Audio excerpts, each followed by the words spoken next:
Welcome to today's press conference. The theme is Brexit and Trump. I'm delighted to introduce you to our press spokesperson, Fraser Myers, from the online magazine Spiked, and I'd like to welcome today's press corps from the United States and the Frederick Douglass Global Fellows Programme.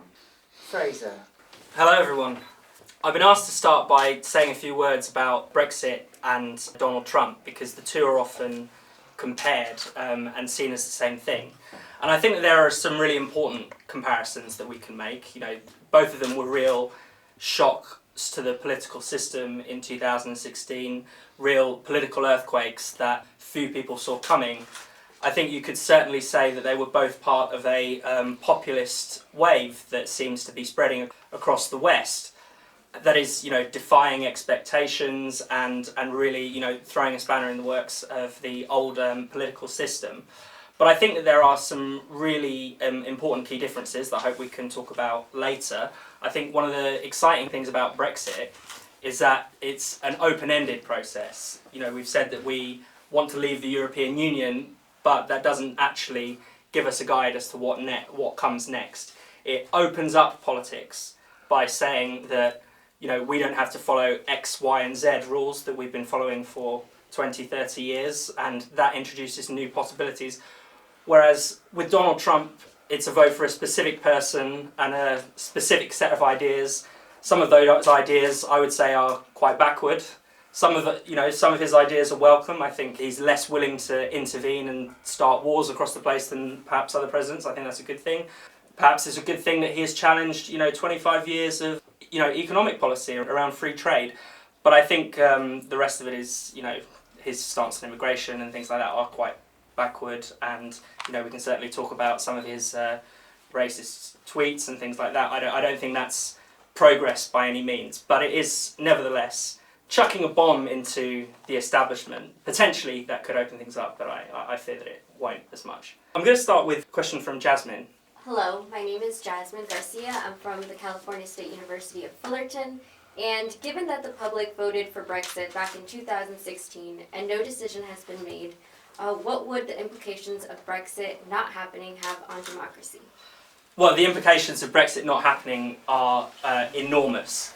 The fact that, we're even able to ask this question, will Brexit happen? Will this thing that 17.4 million people voted for, this is the largest democratic mandate for any outcome in British history, and the fact is that there's an uncertainty as to whether we'll bother to do it, is, should itself indicate how serious it is. But we have had about 3 years of attempts to stop it from happening. We've had legal challenges through the courts attempting to overturn the Brexit vote. We've had members of Parliament who mostly, even though the public voted, a majority of them voted to leave, the vast majority of them voted to remain. Members of our unelected House of Lords are far and away more in favour of remaining in the European Union than leaving. And I think even people would say that the last Prime Minister, Theresa May, was a Remainer at heart and did what she could to frustrate Brexit rather than facilitate it, despite a lot of her kind of rhetoric around it. It's hard to actually imagine what would be the consequence of not delivering on this vote. I don't know whether people would be angry about it, and I'm not sure that people would take to the streets. I think the response would be much sadder. I think that people would lose interest in politics and think, well, if they can't even act on this, when are they ever going to listen to me? I think it would push people back away out of politics when we were just starting to re-engage people. And so I think that would be a real tragedy. Marisa? Marisa Pereira from South East London. How optimistic are you that Boris Johnson is actually going to deliver Brexit? Because I have to say, I was a bit excited with the fact that he appointed a lot of Brexiteers to the cabinet. Yeah. But this is a guy that, he was a bit unsure what side to take before the referendum. He also gave in and actually voted in favour of Theresa May's withdrawal agreement. Yeah. So can we even trust him? I would like to be optimistic about Boris Johnson, but I'm afraid the facts on the ground bring me back to being pessimistic again. For those of you who are not aware, Boris Johnson is making a fuss about how he's going to go for a no-deal Brexit, that come what may, by October 31st, we're out, which that would be nice because we're supposed to be out last time, March the 28th was the original deadline for leaving. And as Marisa says, there's lots of new members of the cabinet who are, much more in favour of leave than the last government. But at the same time, a lot of the things on the ground haven't changed that much. In fact, the cabinet is still mostly full of people who supported Remain. Most of them are not necessarily enthusiastic about a no-deal Brexit, even though they have all pledged to say that they will take this path. Out there in the country, big business is still opposed to Brexit. The House of Parliament, as I said before, is still opposed to Brexit. It's a welcome change at the top, but changing guard at the top doesn't necessarily change the facts on the ground. Anthony. Hi, my name is Anthony Francois from John Jay College of Criminal Justice in New York City. It was interesting that you brought up the no-deal Brexit. My question to you is, a no-deal Brexit is something that concerns a lot of people, particularly it concerns UK citizens who currently live and work in the EU, and likewise it would concern EU citizens who live and work in the UK with regards to the receipt of their health benefits and other benefits that their jobs provide. So my question to you really is there concern on these issues justified? Is there any sort of plan that the UK government has put in place to address the potential severing of their receiving of their benefits? My understanding is that there are a number of plans in place to carry over a lot of things in the event of a no-deal Brexit. People are right to be concerned, especially if they're EU citizens. But I think what we've seen, particularly in the media or in response from some politicians, is not concern, but hysteria. So if you read the papers, you can find out about how no-deal Brexit is going to cause us to run out of food, run out of medicine. We're going to develop new diseases, including super gonorrhea. Genuinely, you can see some of these kind of more lurid stories out there. What does a no-deal Brexit really mean in practice? All it means is that we continue trading with the EU, as we do now, but we do so on World Trade Organization terms. Now, that's not ideal. It means tariffs on certain goods, and it means checks on goods at the border. But if you think about this rationally, most goods are checked at the border anyway because they're not coming from the European Union. Additional checks do mean queues, but it's not the end of the world. I mean, there are queues at Calais, and there are delays every time there is bad weather, every time someone goes on strike, which happens a lot in Calais. Basically, there's just too much traffic, and people haven't planned things properly. So I think that the catastrophism around no deal is completely unwarranted. The good thing about no deal is that it does, sever our political ties with the European Union, which is in line with what we voted for. I think later on there will need to be some kind of free trade deal with the European Union. I think that's important because people don't want there to be tariffs and people want goods to flow freely back and forth. But a no deal Brexit is nothing to be afraid of. Frederick, please. My name is Frederick Douglass and I'm a business honors student at Claflin University in Orangeburg, South Carolina. So my question is, so as UK being a part of the European Union, it has immediate access to more than 40 trade deals with more than 70 countries. However, with Brexit brewing in the air, Boris Johnson and President Donald Trump had a conversation about Brexit being an opportunity to strengthen the economic partnership by possibly 5 times bigger. How do you think this partnership will have an impact on America's colonialism or influence to the UK? Because this is not only about economic indicators, but politically and socially as well. Yeah, I think a lot of people are arguing that a trade deal with America translates into some kind of US takeover of the UK, and I think maybe that is a little bit far. I think one thing that's worth noting is that a lot of the conversation around Brexit, particularly from some of the more kind of right-wing Brexiteers, is that they are kind of obsessed with trade, and they think that we will trade more with the world if we leave the EU and we sign all these trade deals with America and South America and India and all these things. And I think it's a bit of a distraction from a lot of the real issues, to be honest with you. The fact is we already trade a lot with America. People do this thing where they say, well, our biggest trade partner is the EU. Well, yes, it is, but that's 27 different countries. But in terms of a single country, the UK's biggest trade partner is the US. And we don't have a trade deal with the US, and yet trade is just fine. So I think that we can actually afford to stand up for ourselves in the context of a trade deal, trade negotiations. We don't have to give in to everything. There are some quite ridiculous fears around the US trade deal. I don't know how people are very worried. Apparently, in America, you all eat chlorinated chicken, and this is very bad for you, as I can see you all looking very unhealthy. And I think that the discussions around America are part of the general catastrophism about Brexit and the kind of gloom that everything is going to be horrible. Yes, your follow-up question. My name's Quentin Redcliffe and I'm a faculty member with CIEE, or the Council on International Education Exchange. My follow-up question is that you alluded to deeper issues. Can you say something about what you think those deeper issues are, or deeper reasons? I think what are those? Yeah, in terms of pursuing Brexit and why people might have voted for it, I think it's very interesting. I think the main reason in the country why people voted to leave the EU is surrounding democracy and national sovereignty. People recognise that there are vast parts of UK law that are decided by the European Union, which basically British citizens or any European citizens have no real control over. And I think that that's what that kind of slogan that they used in the campaign, "Take Back Control," really signified. People wanted to take back control over laws. Borders was the other aspect, so there was an immigration aspect to it where people knew that whatever government they elected, that government was pretty much powerless to have its own rules around immigration. So I would say that that's the deeper aspect. But what's interesting is that among the very few Brexit supporting people in the elite, in the establishment, what they're most excited about is global free trade, which I think actually they're very much at odds with the Brexit voters because I think the average Brexit voter probably isn't too bothered about seeing tariffs on goods if it will protect British industry. So there's an interesting tension there, I think. Question from Henry, please. My name is Henry Sayu and I'm representing Benedict College. As you may know, Facebook has been tried for censoring conservative content disproportionately compared to similar liberal content.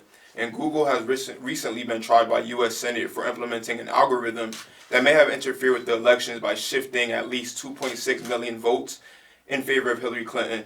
So, with their overwhelming influence over the public, is there concern that these tech giants may be carrying out similar influence in UK politics? And if so, what could be done about it? I think there's two kind of separate worries. I think there's one worry which I think is expressed the most, which is around the use of targeted adverts. And I think people overstate that worry. There is an assumption that this new technology is more manipulative than normal adverts and can persuade people to vote for things that they wouldn't otherwise vote for. I think that that's a misplaced concern. But I think what people are right to be concerned about is when, as you've alluded to, if we find out that tech platforms are suppressing certain political views or making certain views less seen via the algorithms, rather than through their sort of natural popularity. We haven't really seen this in terms of mainstream candidates in the UK, but with a lot of fringe candidates who have stood for election have found themselves censored by Facebook, Twitter, and YouTube. So Tommy Robinson, he's a kind of right-wing, kind of racist, rabble-rouser, but he was standing for election in the European elections, and his materials were pretty much banned from all of the main social media sites. Now, I don't like Tommy Robinson, I don't approve of a single thing that this man says, but it is extremely worrying to have, the terms of political debate pretty much determined by, these big mega tech companies in Silicon Valley. And I think that that's something we have to be really vigilant about and call it out when we see it, because that could really pose a problem for future democratic elections and debate. So carrying on with the theme of interference, whereas what happens in Silicon Valley may be seen as a form of soft interference, I think hard interference very much does exist when a foreign entity, such as Russia or whatever Britain's formidable enemies may be, interfere with their election. As far as that goes, what can be done to deter foreign interference in your election and your political processes? You can never stop malign actors from trying to interfere in elections. America has interfered in elections all around the world. There's obviously the kind of Russia scandal, and there is this sense that Russia interfered in either the election of Trump or in the Brexit vote in a way that pushed the dial towards a certain outcome. And when you look at the evidence for what that interference amounted to, it just doesn't stack up. I mean, I've seen some of the memes and things like that they've managed to trace back to the Russian government, and they're some of the silliest things you can imagine. You know, there's one of Bernie Sanders in like a rainbow flag, and you know, it's all this kind of weird stuff that I don't think persuaded many people to back one side or the other. Or in the Brexit vote, it was eventually they after weeks and weeks of people saying, oh, Russia did Brexit, they eventually discovered, you know, after some investigation, the Russian government spent about £5 or something on adverts, you know, which is seen by only a handful of people. The whole discussion around that, around foreign interference, seems to me to mostly be a way of avoiding the reality of the results, of not an unwillingness to confront the fact that Brexit won the EU referendum or that Donald Trump won the presidential election. Elisa. Hello, how you doing? Elisa Hi. Fowler from Hawkwind College. So there's been a lot of talk around trade amongst the U.S. and the U.K., and it was noted that Donald Trump had made a statement that he wanted access to the NHS, and that caused panic within a lot of people. Do you see a future problem if he retrieves access to the NHS? It's an interesting one. I think this is another one of those misplaced fears. The biggest threat to the British NHS is whichever British government is in charge of it at the time. We shouldn't blame the Americans if things go to pot, is the short answer. What people are worried about is that the free trade deal with America, assuming we leave and assuming we get such a deal, will be used as a pretext for privatising the NHS, for handing aspects of it to American companies. But the fact is that it is already a lot of it is already privatised, and there are already American companies working in the British Health Service. You know, as I said before, you don't need these trade deals for trade to happen. You don't need a trade deal for the British government to outsource its services to an American company. So I think it's one of those kind of red herring issues that has been blown out of all proportion as a way of basically bashing Brexit. Daniela. So, hello, my name is Daniela Quiñones, and I am from the University of Texas at El Paso. There is a lot of panic about the possibility of getting a hard border in Ireland. So, is there a reason to really be alarmed about it, and what are some solutions to that problem? I think it's a really interesting question, and my view is that the fears around a hard border are a product of reading history backwards, essentially. You know, Northern Ireland has a very troubled history, or we even call it the Troubles, a civil war in Ireland between the British state and Irish Republicans. And the reason that there was a border in Northern Ireland was to basically stop, you know, the IRA crossing the border at this difficult time.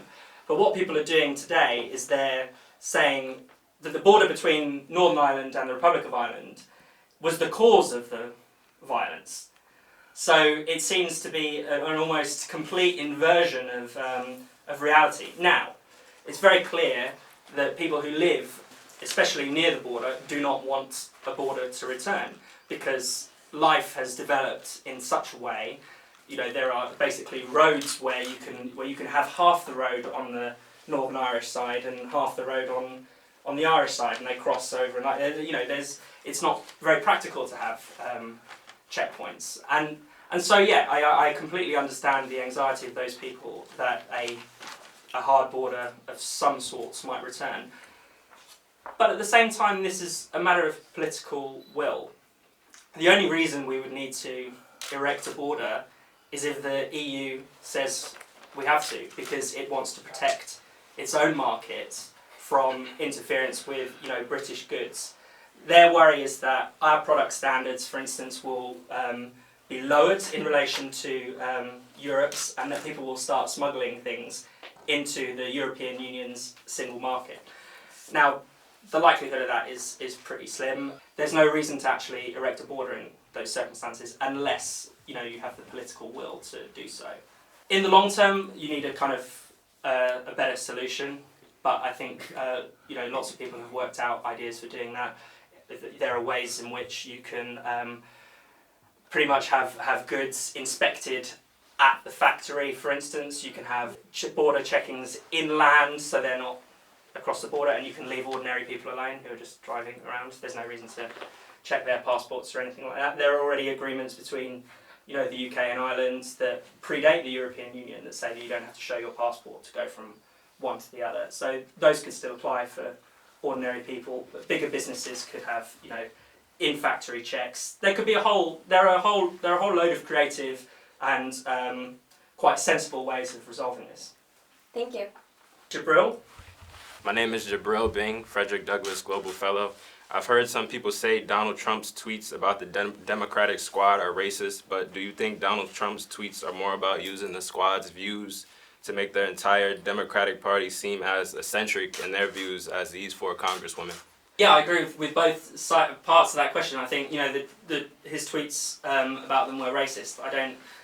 I know there are some Republicans who are trying to slime their way out of saying these are racist, but if you're telling people who are born in America or who are naturalized citizens of America, then to go home, then that's racist. I don't really see any argument there. But is there an underlying tactic to it? Perhaps, and I think you've kind of alluded to something that has been going on for a while now. The Squad, as you say, I think although they're very popular on social media, I think they actually represent quite a fringe section of the Democratic Party. The vast majority of Democrats out there are moderate, which is probably why you can see someone like Joe Biden polling so highly compared to other more interesting candidates. But I think a lot of people just want to go back to normal. But it's quite clever in a sense. If Trump is able to associate this group of people with, I don't know, what people would see as quite out there views on immigration, woke views around identity politics, then he could essentially paint the entire Democratic Party as out there organisation, rather than one that is, which I think is too moderate, but that's that's the reality of it. Marley. Marlena Cowlad, South London. Our speaker bans in universities in the US and UK implications of a broader and more threatening view on censorship in the world today. Yes, I think so. Universities are actually often at the kind of sharp end of the broader problem we have, I think, with freedom of speech. The attempts to say that pretty much every view is offensive and cannot be heard. A lot of that is coming from universities, but now has a kind of broader resonance in society. So, certainly in the UK, those of us who are, campaigning for free speech 5 years ago were constantly talking about universities shutting things down. Now we have to talk about the police shutting people down, for expressing views that are just basically not politically correct, not even fascist views, not even really extreme views. People are finding themselves in trouble for expressing quite ordinary opinions, telling jokes, and even writing poems. Someone was recently had a phone call from the police for writing an offensive poem. So the bans on speakers in universities are just perhaps the clearest example we have of a wider climate that is intolerant of free speech and doesn't understand the value of free speech and hearing opinions that we don't always agree with. And I think it's interesting in relation to Brexit and Trump how many of us or many people did not see these things coming, and there's a sense in which perhaps those views, because they're not politically correct, perhaps people kept them to themselves and certainly were not willing to tell opinion pollsters about how they're going to vote. And I think perhaps that might have been different if we approached these issues with a bit more openness. Quentin again from CIEE. Can you give us some idea of the laws related to hate speech versus freedom of speech in the UK? Yeah, so we have laws against hate speech in the UK, and the problem with them is that they're in I think they're a problem anyway. I don't think that anyone can give me a consistent definition of what constitutes hate speech as opposed to non-hate speech. And even if you look at basically the European Court of Human Rights definition of hate speech, it's basically just repeating itself. Hate speech is speech that is hateful, which is really unhelpful.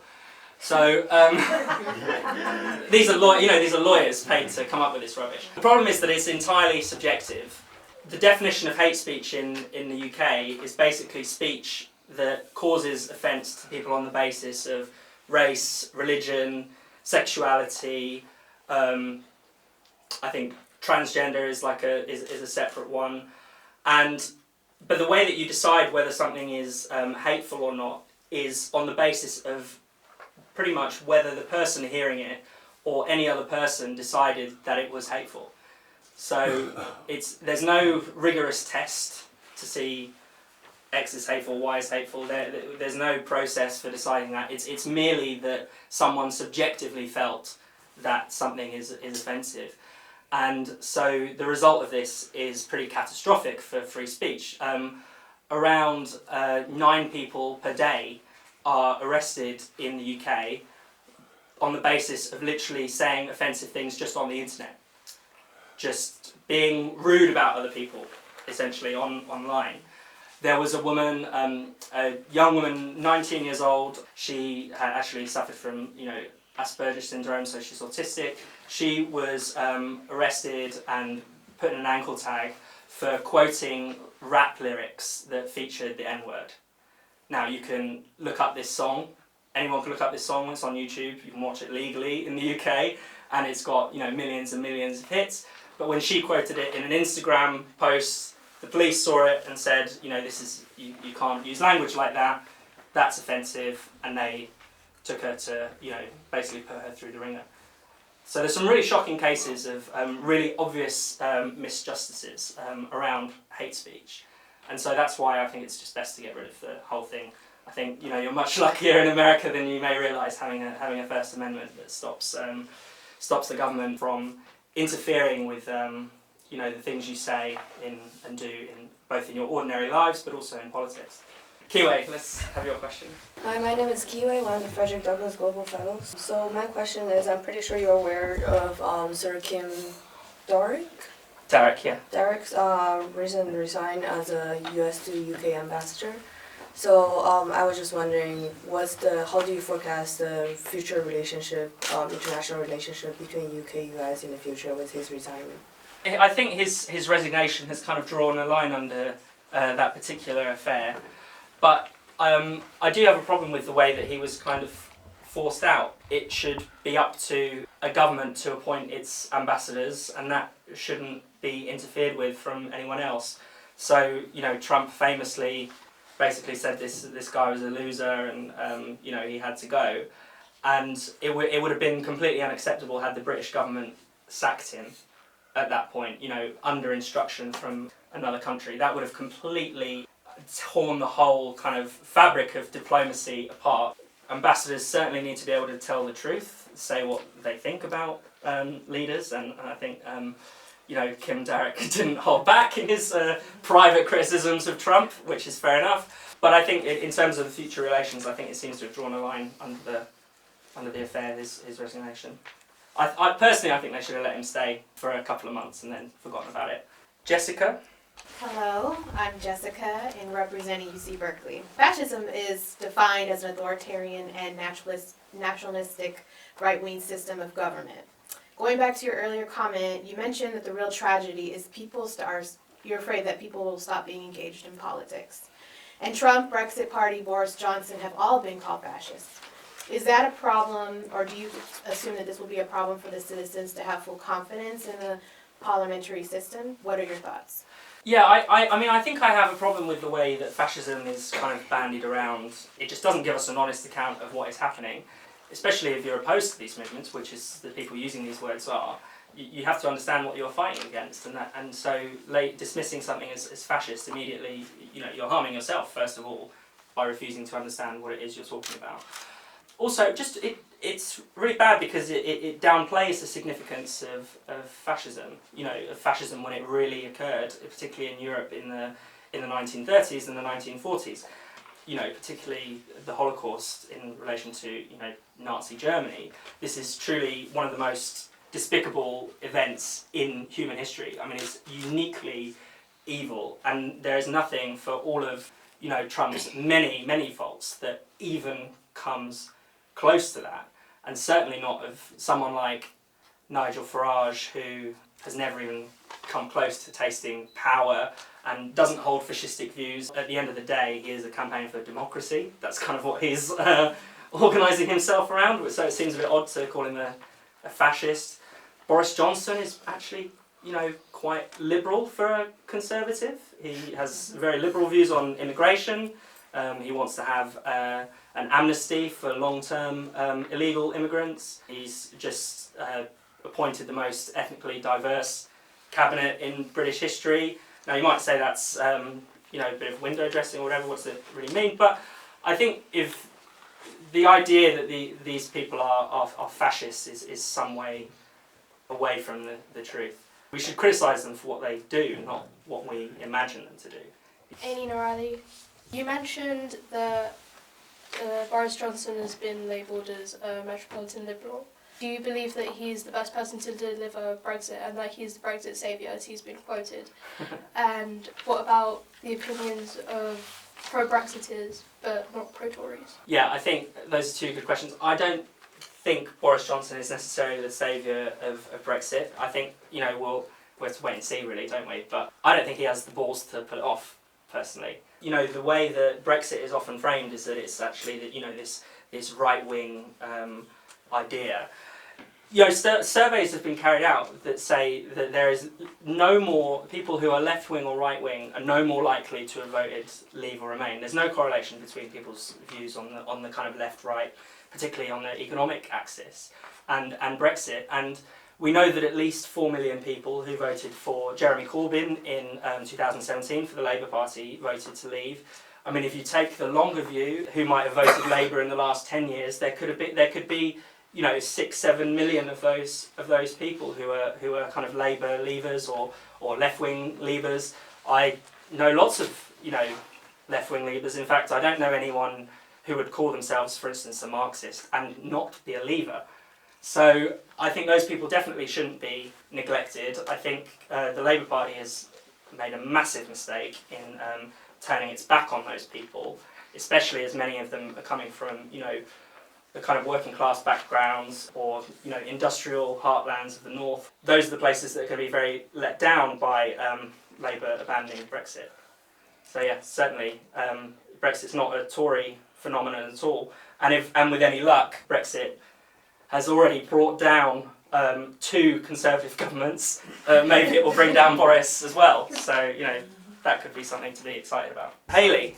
I'm Hayley Smith, Clark Atlanta student, and my question is, the UK and the US are considered melting pots of the world, and with the borders rising and changing, how do you think this will affect the social, economic, and political atmosphere of these countries? I think that's interesting. I mean, I would question how much of a change in terms of actual policy these things represent. So there's kind of 2 parts that I kind of want to answer. And one is that obviously there is an element of the Brexit vote and an element of the Trump vote that was about controlling immigration. But in terms of what's actually changing, I think we have to remember that most of the wall, quote unquote, in the US already exists. Was laid down by previous administrations. Trump, it seems to be ramping up a lot of deportations, but as far as I'm aware, Obama still holds the record for the most migrants deported in his term. Deporting more migrants than all previous presidents combined.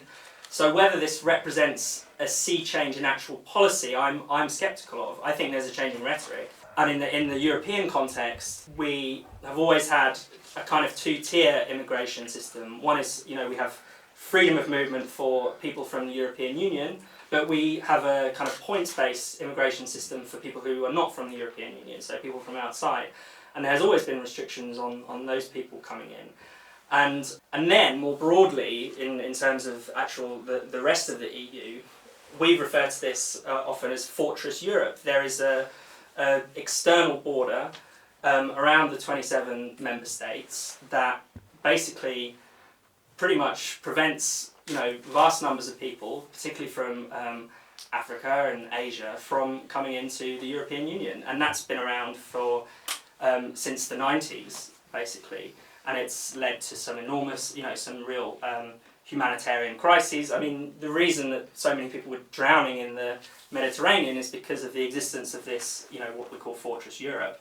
So my view is that actually immigration has always kind of been quite restrictive, and certainly there's a change in the tenor of the debate. People are, certainly, Trump is more obviously anti-immigration, but have the facts changed? I'm not so sure. So you don't think that with the changes there will be a social difference, an economic difference, or anything like that? On the one hand, I think in Britain we had started to see less migrants come because they'd heard about Brexit, and that created a lot of uncertainty for people, especially from the European Union.